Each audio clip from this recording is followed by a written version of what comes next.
despre conflictele armate și despre situațiile de criză din regiunea noastră. Desigur, un punct de plecare a fost războiul din Ucraina, la scară largă, pornit în februarie anul trecut. Și în acest context ne-am propus să lărgim scopul, să vorbim nu doar despre acest conflict anume. Am avut chiar și o lună întreagă un program din Ucraina, în Republica Moldova, pe care l-am dedicat de fapt de situații de Ucraina. Dar pe lângă ceea ce se întâmplă acolo, ne-am dorit să cunoaștem și alte contexte și alte situații, anume pentru a înțelege mai bine ce se întâmplă alături de noi, adică pentru a înțelege dintr-o perspectivă globală lucrurile care se întâmplă practic la noi sub ușă.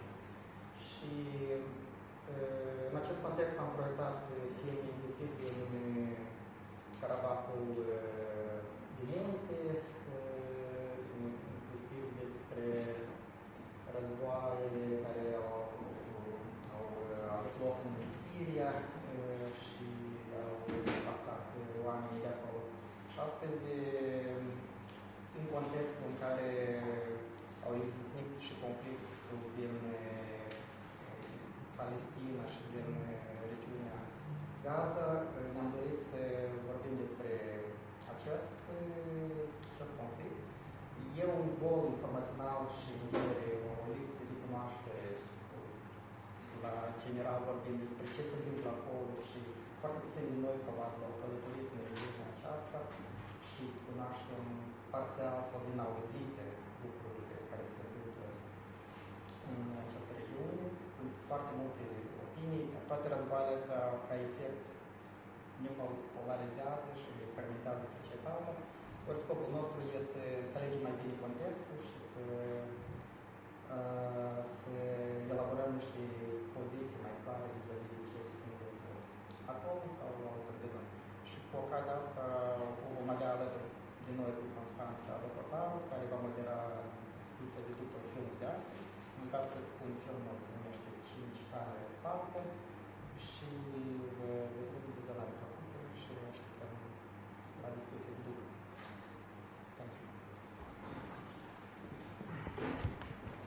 Da. Bună seara. Eu pot să vorbesc română, dar pot să vorbesc și engleză. Cine ar fi mai bine? I can speak English, but I can speak Romanian, but I can also speak English. What would be better? Okay. Is it okay with you? Yeah. Okay. Okay, then let's try to speak English. My name is Constanța, and I was invited here by the ladies to have a discussion after the movie. I need to say that the whole event was organized by these two amazing ladies, and I thank you very much. And for me, it was the first time I saw the documentary.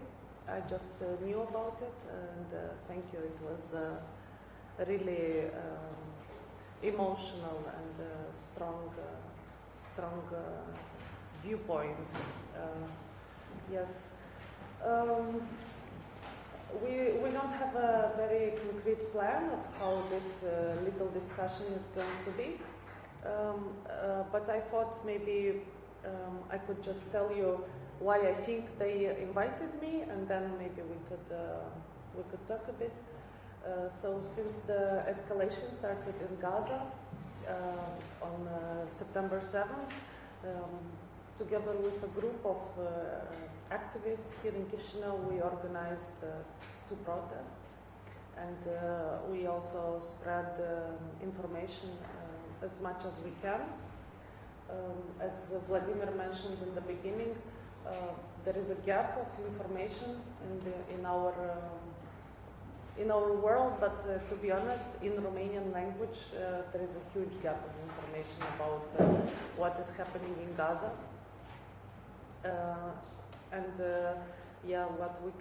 What we did is basically talk a bit about what was happening, and we always feel that we don't do or talk enough. Myself, I was lucky enough and privileged to visit the West Bank. I've been there in 2018, and I had spent there just one day with my friends. I had the experience of passing a checkpoint back and forth. I had the experience of being in a Palestinian car, of having the Israeli army gun pointed at our car always, because we were driving from the checkpoint to Bethlehem, and Bethlehem is near the wall. So from now and then they have these towers along the wall, and once you're out of reach of one tower where there is a Israeli armed force person, you reach in the visibility of the next tower, so you're basically always in the visibility of some gun. We also couldn't enter the city where my friend lives after visiting Bethlehem. This is Ramallah, which is the temporary capital of West Bank, because Palestinians in West Bank consider their capital Jerusalem. We couldn't enter just because Israelis decided to close the road, and they closed it with blocks of concrete. And they just pointed the gun at us, telling us to turn around in Hebrew. And this was something interesting. I also saw it in this movie. You also notice that Palestinians speak Hebrew. Actually, of course, they speak Arabic, but they learned Hebrew. They learned to read and to speak Hebrew just because of survival. So, because most of the time this would be the communication language. So, as they say, you need to learn to know this, to speak the language of your enemy occupier. Yes. So yes, I think these are just some brief experiences that I had in just one day in Palestine, in West Bank. I couldn't go to Gaza. I think you all know that it's impossible to go to Gaza. You need a special permit. You can't enter Gaza, even if it's not an escalation. Anytime you can't enter Gaza. And my friends from West Bank also never been to Gaza, because Palestinians who live in West Bank, they also can't go to Gaza.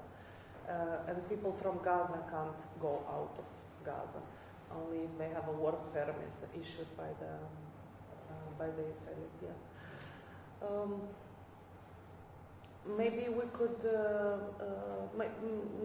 talk a bit about the movie, about why do you think what do you think this movie can bring to the table?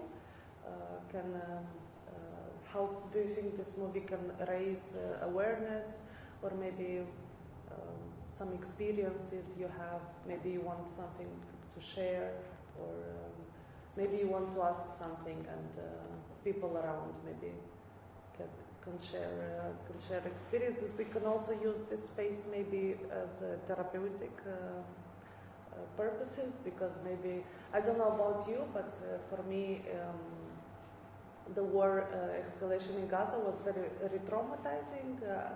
We were reliving a lot the moments when the war in Ukraine started, the escalation in Ukraine started. So everything, there are many parallels that are going on. Yes. Maybe I could start with very simple questions. Why did you find it important to join the event today?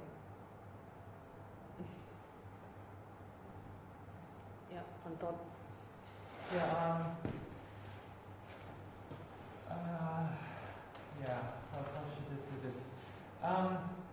By the way, I have a very similar experience to yours. I also been like in 2015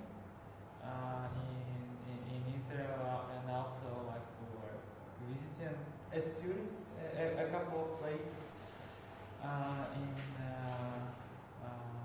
the West Bank, and you see, as you described, a lot of checkpoints, a lot of walls, a lot of barbed wire.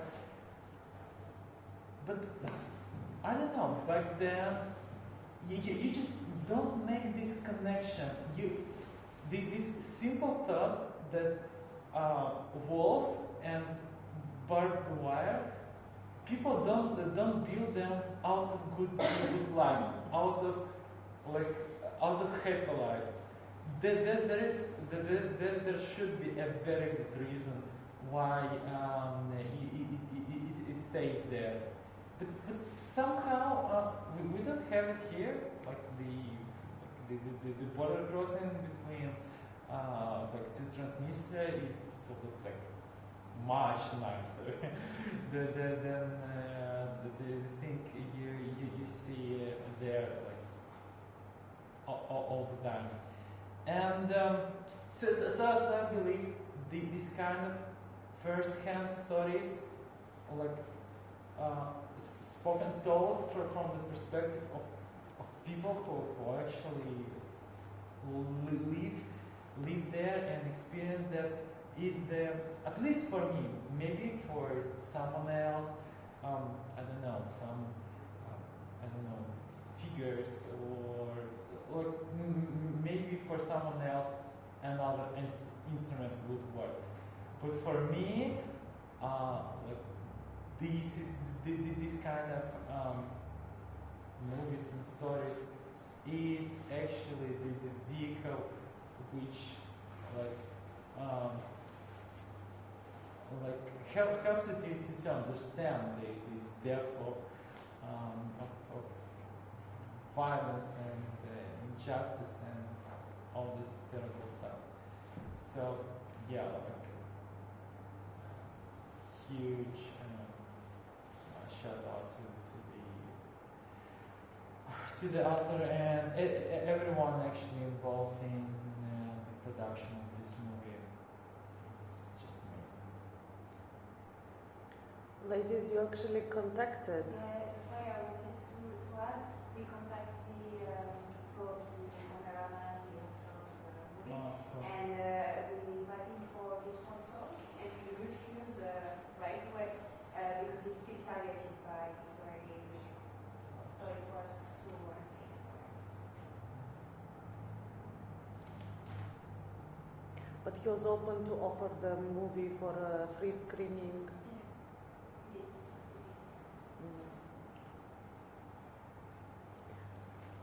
Is there somebody else who wants to share maybe why did you find it important to join the event, and maybe what else can we do to spread the awareness and to keep the talk living about?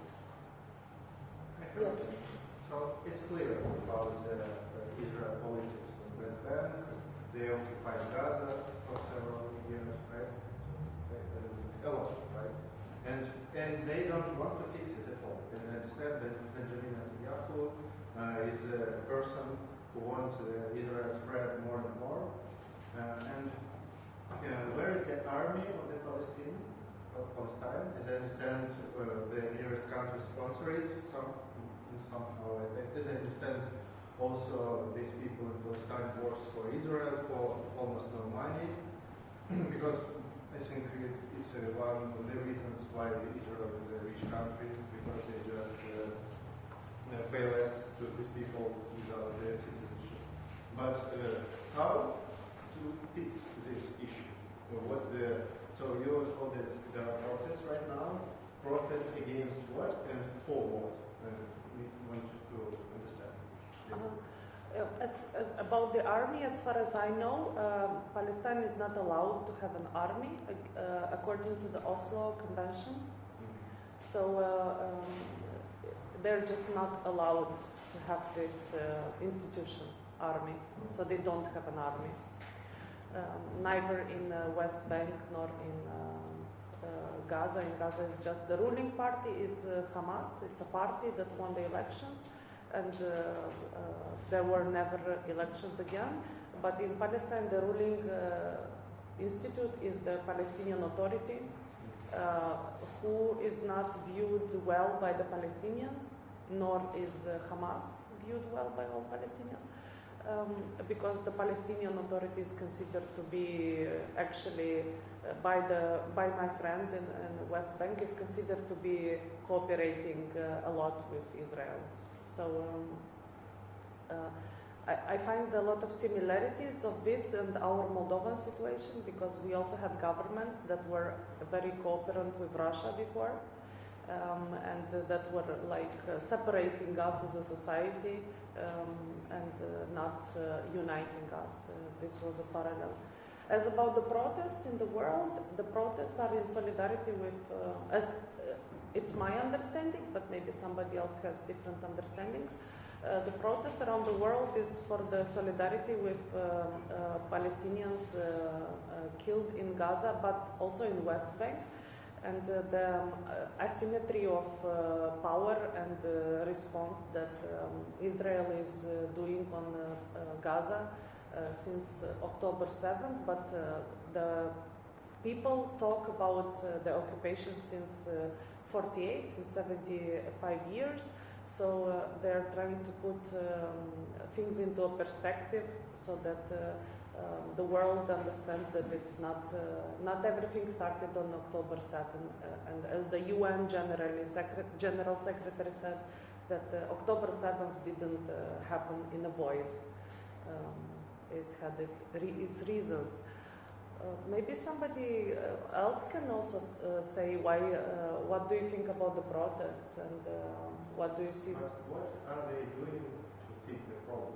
So Palestinians, they are victims, right, in these conditions, and so they don't have army, security. So it's not a country at all still. So it is a country. It is recognized by 137 UN countries. But not in the UN, right? So what, sorry? They are not in the United Nations. They are in the United Nations. They are a member of United Nations. They have representatives in the United Nations, and they are recognized by 137 countries out of 190-something countries in UN. But as I know, they are not fully built as a country. So not all the country checkpoints still for them, and it's not possible also to create a stable country with thousands of settlements from Israel, right? Because the West Bank is almost controlled by the Israel, as I understand, right? Yes, both West Bank and the surroundings of Gaza are controlled by West Bank. So actually, Palestine, in order to go out of Palestine or to go in, you anyway pass through Israel. So if you want to go from West Bank to Jordan, on the map, it looks like you just go out of West Bank into Jordan, but actually you pass three borders. You pass Palestinian border, you pass Israeli border, and then you pass Jordanian border. So, and then you have to pay. There is a land tax for which is around $100 for passing the border by land. So Palestine is totally occupied and is totally surrounded by Israel from all around. And there was an agreement in '67, if I'm not mistaken, of the two countries agreement, where there is a map established, voted by the United Nations, established by United Nations of these two countries, that was not respected. And now Israel is occupying more land than it was established in that land. And as you also mentioned, and as it was shown in the movie, they are continuing to advance and to occupy lands into West Bank. So looks like it's not possible for the Palestinians at all to defend, because they don't have tools for this. What they say that they need to do to move to Europe and to have a protest, or no, they don't. As far as I understand, and as far as I know, Palestinians don't want to leave their countries. So even in Gaza, we are following many grassroots journalists from there, and what they are saying is that even if the border with Egypt will open, they don't want to go, because they know that if they will leave, they will never go back. This already happened many times in history, when they were forced to leave from their homes, because cities like Tel Aviv, Tel Aviv is a new city. It was Jaffa. It was a Palestinian city. Now this is just a small part of Tel Aviv. It's considered the historical center of Tel Aviv, near the sea. They also left all the cities during Nakba in 1948, when there was a massacre, huge massacre of Palestinians. The numbers of which, Nakba means the disaster in Arabic. It means the worst day, the disaster. But now what's happening in Gaza by numbers surpassed what happened in 48. So it's worse. So they don't want to leave. So they want to go to, some of course would leave, but in general people from Palestine don't want to leave. In Europe, who is protesting? It's of course the Palestinian diaspora. It's people from Palestine who live abroad. It's other, this is just my understanding. So I haven't been to a European protest, only in Bucharest I've been. And what I saw is, of course, the Palestinian diaspora, other Arabic countries diaspora, but I also saw many Romanians. I also saw locals who are who have a solidarity with Palestinian people because of this asymmetry of power, and that there is no way they could have a fair fight, resistance, and they cannot defend themselves, as you mentioned. So, as I see it, it's just spreading awareness and continuing doing the protests around the world. I saw there was a protest recently in Washington, D.C. that gathered more than 300,000 participants, which is a pretty big number for. I think that was considered the biggest pro-Palestinian protest that happened so far.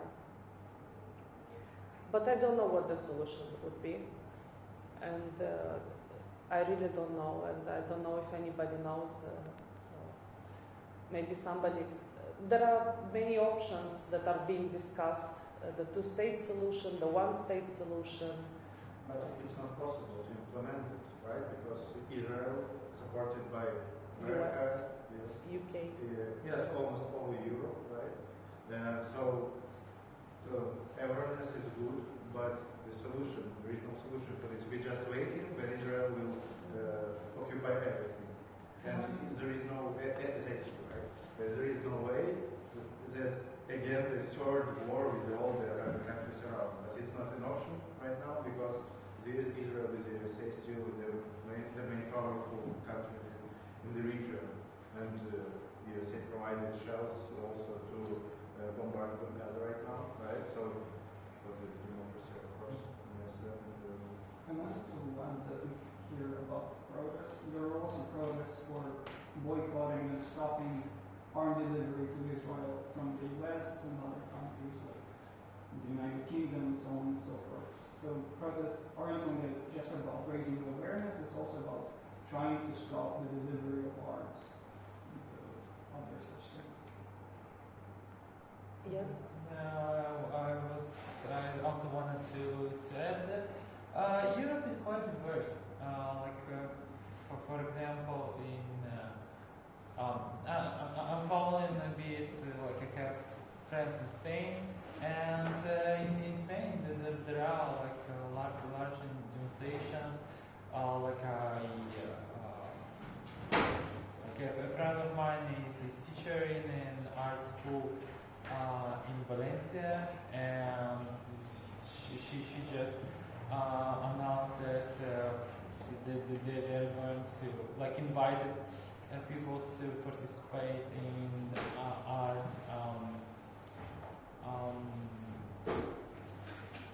art performance, basically. And a lot of people showed up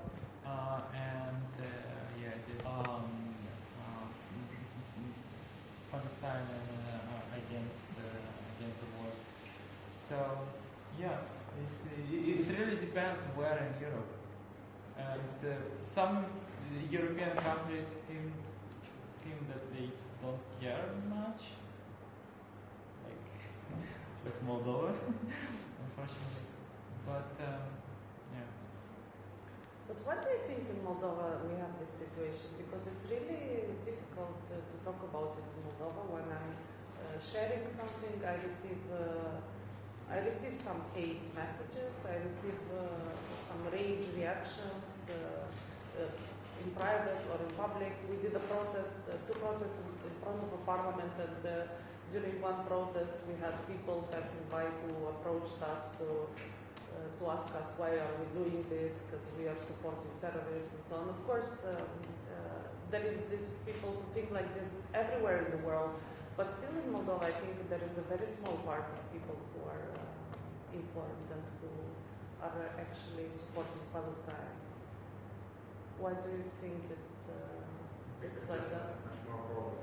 Somewhere worse because yes, because so someone just doesn't have enough money to pay for the apartment. Still, the nearest world is 300 kilometers. Somewhere, as I know, Ukraine, for example, government supports it on top, right? There is this.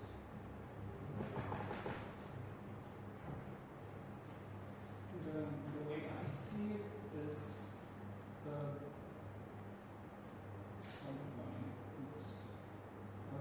our people, like in general, we have this belief that we have the good world, which is represented by the US and the European Union, and we have the bad world, which is represented by people who are against them, like Russia.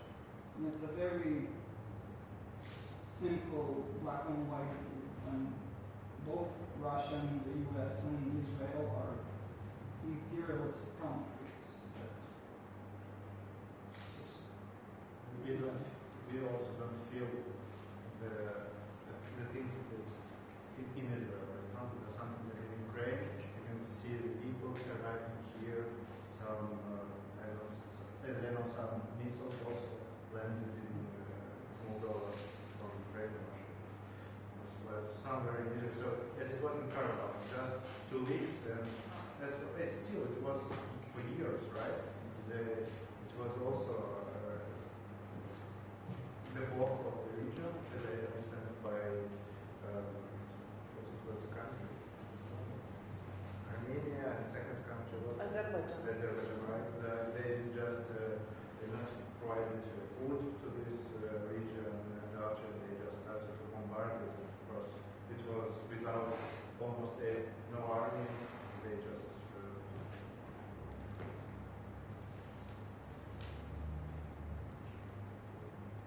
What do you think, each of us maybe, or together, what can we do, or what do you think we can do to maybe spread more awareness and to talk more about it in Moldova, or maybe it's not the case, I don't know what do you think? I think you're wondering the same thing.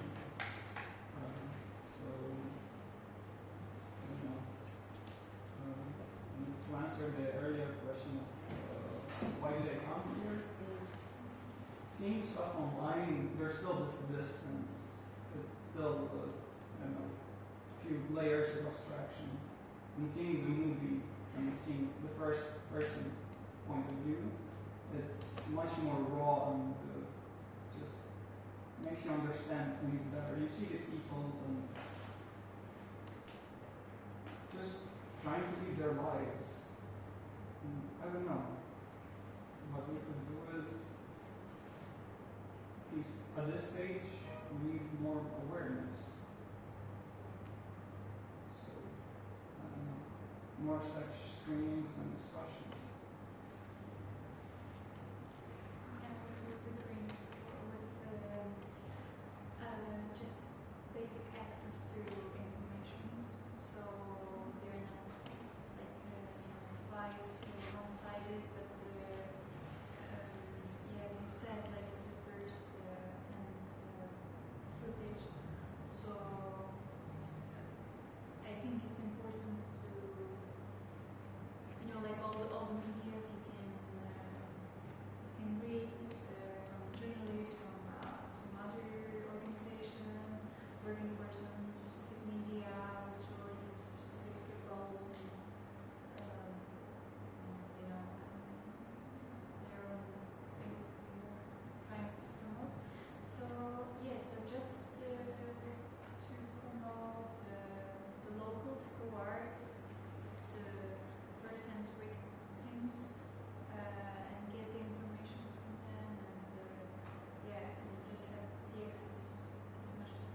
not the same type of situation. You can show the similarity and build empathy that way between what's happening in Palestine and what's happening in Ukraine. There's a way to show that empires are doing empires at the same time.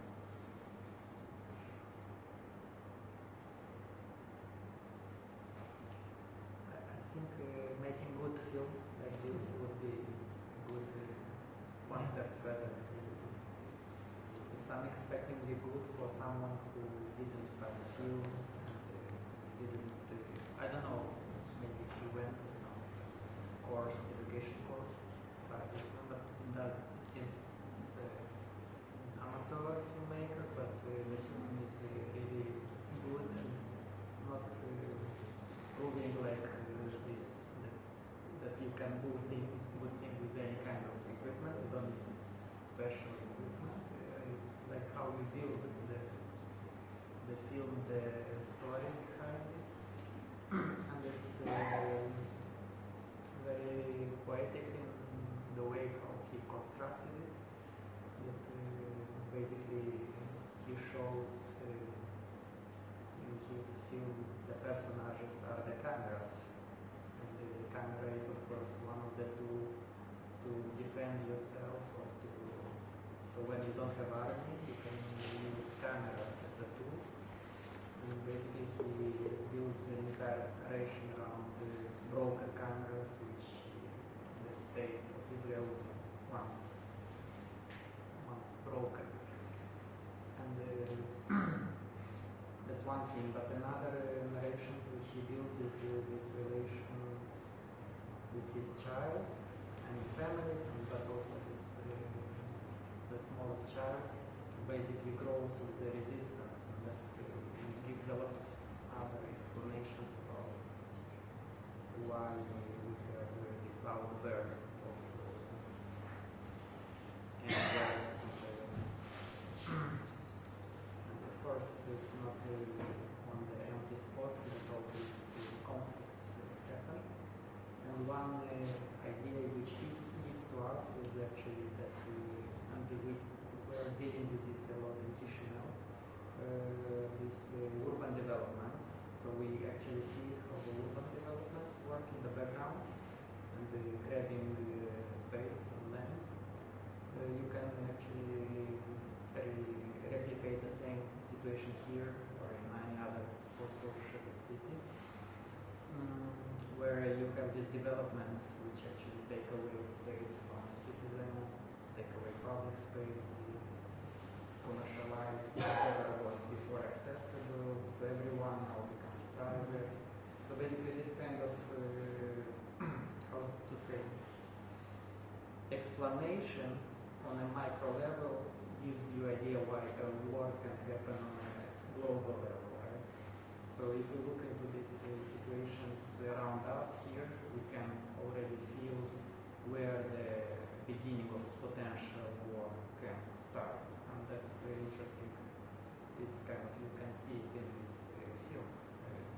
It gives you an idea from where the origin of war, somehow, where it doesn't start.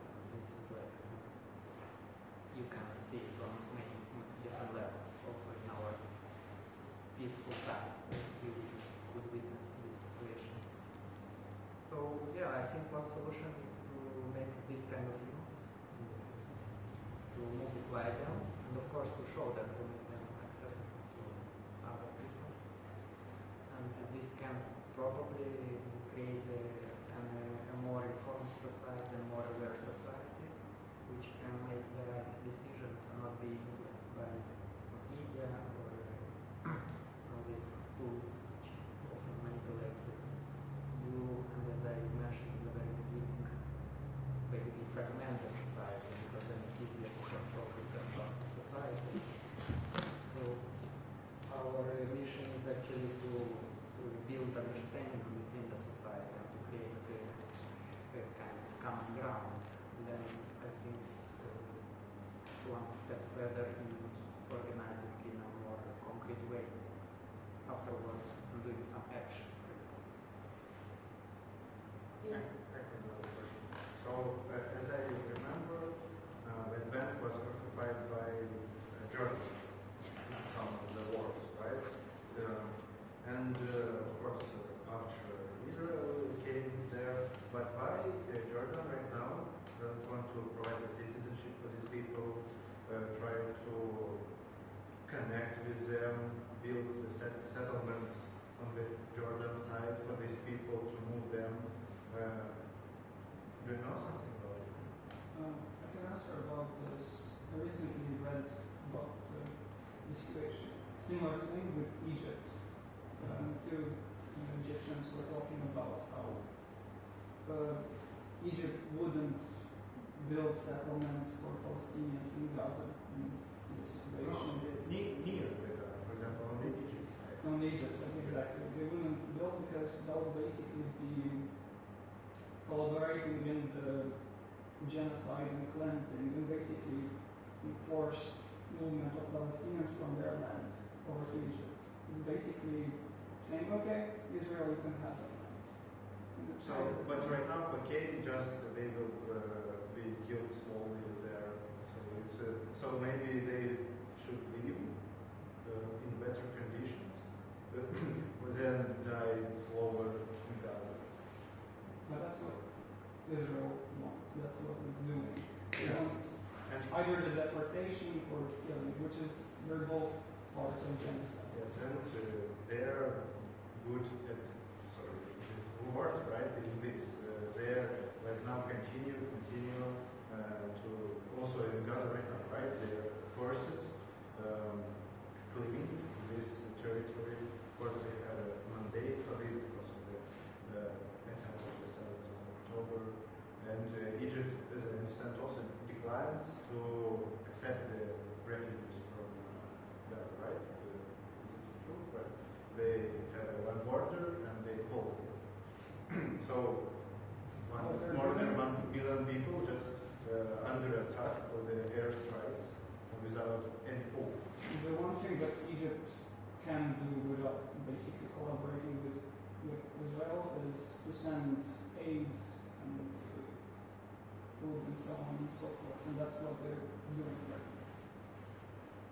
That's, as far as I understood, that's the only option without basically, as I said, participating in ethnic cleansing.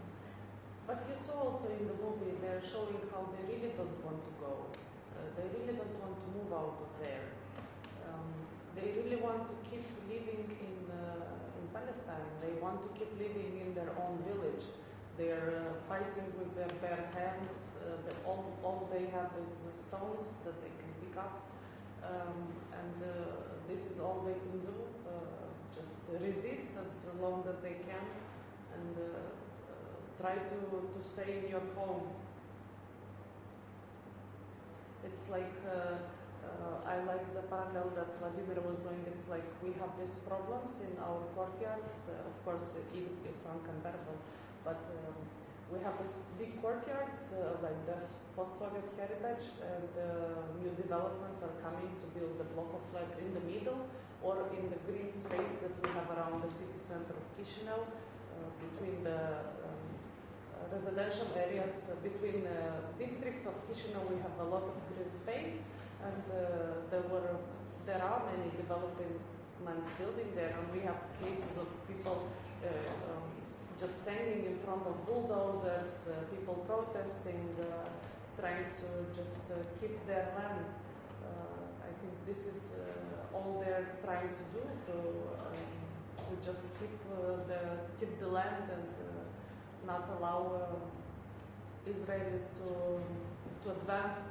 But unfortunately, it's a big asymmetry in power, and it's impossible to do it very efficiently.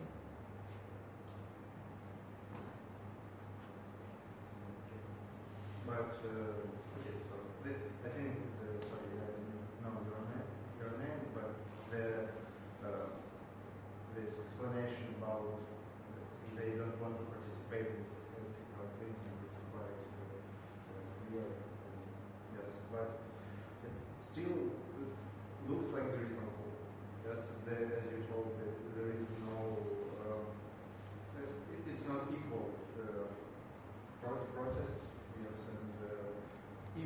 they try to do, it's not possible to defend the stance with the stones. And it's also not possible to rise the weapons, etc. They need to kill Israel military guys, but there are no weapons for this. It's prohibited to have, as I understand, everyone on the planet agrees that it's prohibited. As you told, it's UN authority to But as you saw in the movie, they have a lot of hope. There was this character that he had a lot of hope, and I also, this is what I saw in the people that I know from there. They still have a lot of hope, and especially the older generation. They just have this hope somehow. This is all they have. They don't have an army. They don't have arms. They're continuing losing the land, but somehow they do have this hope. based on what? But also, like at some point in the documentary, they were having like this conversation, like this guy is saying to the militaries, like, we are brothers, like we should serve this land, like we shouldn't kill each other for this land, like both of us can live together in this land. What are you doing this? Like what are you pushing us out of this land? And they don't want to continue and to eliminate this violence. They just want to make them realize that both sides can be together. And as this is my like perception of the film. Like. Yeah, but it's not a reality, right? It's just for this option is two, right? So one need to agree, but Israel just doesn't agree to retreat, right? It's not this, as I understand, the second wall that is what is not from the stone was destroyed just because the construction was completed of the village of Israel, right? They talked about some court, but as I understand, it just it's maybe official reason, right? The real reason just because the real wall was built and this one just completed anymore. And so these 5 years of protests, several brothers killed, children killed, and yeah, we talked about hope, but I just cannot understand from where they try to fulfill this hope.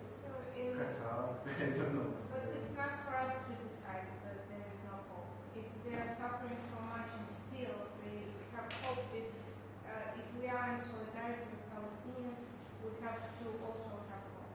Palestinian activists always urge us to not lose hope. And actually, yes, it is a very small hope, but still the tide is actually a little bit turning. Like the huge protests around the world is very heartening. It shows that despite the horrible Western governments supporting, including ours, this genocide, the people of these countries, of France, of UK, of America largely, and the surveys show that they are against the genocide. And yes, there is hope. Maybe it is realist to say that there is no hope, but it's like the saying, it's easier to imagine the end of the world than the end of capitalism. But it wasn't always like this. Israel is a new state. If it was formed, it can be unformed. Like, there are possibilities. And in general, in resistance and activism, we have to be maybe not pragmatic, but more, like, if not in our lifetime, maybe in our children's lifetime. But we cannot just let our hands down and let the Israeli genocide, those things go on. Yes. How you asked, why do they resist? Why do they have hope? And how brothers were killed? As Constanța said, with Japan, that it was taken and Tel Aviv was built around it. That's basically the alternative. Like if they bowed their heads and didn't protest and didn't do anything, their village would have most likely been taken as well. And the border would have been pushed even further. So that's basically why they keep on fighting and resisting. And actually, I think all these protests did achieve at least a temporary ceasefire or whatever this is, because there is already a week since there is the ceasefire in Gaza, and this is mostly because of protests, because people in US and not only in US were literally going on the streets every week, every day. They were tidying up to the warships that were about to leave with planes and munition towards Israel. So there are results of this protesting.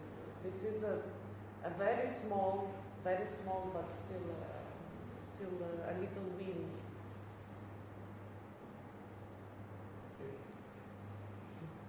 And I just want to add that once I read an article that adding up to what you mentioned, that we should always fight in ourselves against becoming cynical and against letting cynism cover us, and because this is what imperial powers and capitalism just wants, and this is their winning point when we just lose this naive, maybe some, or idealistic hope, and just accept the win of a stronger oppressor.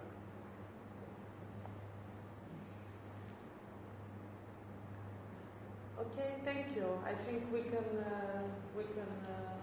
stop here. Maybe we could talk around the tea, and no, there are no more placentas left. Thank you.